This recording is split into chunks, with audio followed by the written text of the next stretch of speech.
I love you. আমি তোমাকে খুব ভালোবাসি। ইয়েস, আমি জিতে গেছি। শুধু তোমাকে জিতানোর জন্য আমি সব কিছু করতে পারি। এই তোরা সবাই দেখ, ও শুধুমাত্র আমার ভালোবাসা পাওয়ার জন্য আমার সামনে গোলাপ হাতে নিয়ে দাঁড়িয়ে আছে। আর কতক্ষণ গোলাপ হাতে নিয়ে দাঁড়িয়ে থাকবো? সবাই তো টাকাচ্ছে, এবার তো গোলাপটা নাও। তোর গোলাপ নেবো আমি? সামনে একটা ডেলিভারি বয় হয়ে তোর সাহস কি করে হয় আমাকে প্রপোজ করার? লোকে দরজা দরজা না গেলে তো পেটের ভাত হয় না, আর আমি ভালোবাসবো তাকে। এইসব তুমি কি বলছো? এতগুলো লোকের সামনে তুমি আমাকে ছোট করো না। তুমি একবার বলো না আমাকে ভালোবাসো। তাহলে শোন ছোট লোকের বাচ্চা, আমি আমার বান্ধবীদের সঙ্গে চ্যালেঞ্জ করেছিলাম তোকে আমার ভালোবাসার জালে ফাঁসাবো, আর আমি সেটা করতে পেরেছি। এতে আমি অনেক হ্যাপি। তুমি ওরকম কথা বলো না, আমি তোমাকে খুব ভালোবাসি। আমি তোমাকে ছাড়া বাঁচবো না। এখানে কি হয়েছে রীতি? এটা দেখ, এইটা আমার বয়ফ্রেন্ড, বড় কোম্পানিতে চাকরি করে, আর তুই আমাকে প্রপোজ করতে এসেছিস। এই শালা, তুই এত বড় সাহস যে আমার গার্লফ্রেন্ডকে প্রপোজ করতে এসেছিলি? শালা তোকে শেষ করে দেবো। এই থামো থামো, এইসব ছোট লোককে মেরে শুধু শুধু হাত বন্ধ করার কোনো প্রয়োজন নেই। চল আমরা পার্কে থেকে ঘুরে আসি। কি রে রীতি, তোর পার্সেল আশিক আর আসে না নাকি? না না, ওকে এমন শিক্ষা দিয়েছি না, ওর জীবনেও আসবে না। তুই যাই বলে তাই বল, তো শুধুমাত্র জিতালি কই ছেলেটার সাথে তোর বেইমানি করা ঠিক হয়নি।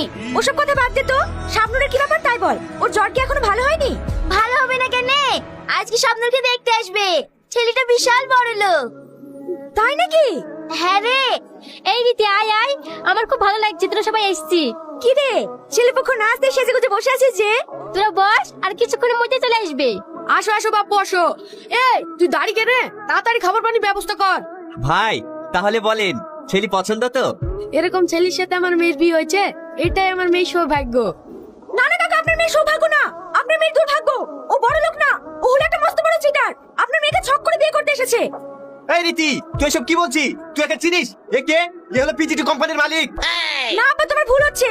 ও কোনো কোম্পানির মালিক না, ও হলো সামান্য একটা ডেলিভারি বয়। খবরদার, না জেনে না শুনে কারোর সম্বন্ধে একটা উল্টোপাল্টা কথা বলবি নি। তুই জানিস এর আন্ডারে হাজার হাজার লোক কাজ করে, এমনকি আমিও কাজ করি।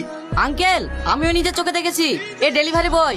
হ্যাঁ, তোমরা ঠিকই রেখেছো, কিন্তু কেন যা ডেলিভারি বয় সেটাই শোনো। ম্যানেজার, আজ থেকে আমার কোম্পানির দায়িত্ব সব আমার ছেলের উপরেই দিতে চাই, কিন্তু তার আগে আমার ছেলের কাছ থেকে একটা পরীক্ষা নিতে চাই। কি পরীক্ষা আব্বা? আমি তোমাকে 2 মাস টাইম দিলাম, এর মধ্যে নিজের পায়ে দাঁড়িয়ে ইনকাম করে দেখাতে হবে, তাহলে বুঝবো তুমি এত বড় কোম্পানি চালানোর যোগ্য। ঠিক আছে আব্বা, কাল থেকে আমি ডেলিভারি কাজে যোগ দেবো। আব্বা, তাহলে এই সেই কোম্পানির মালিক?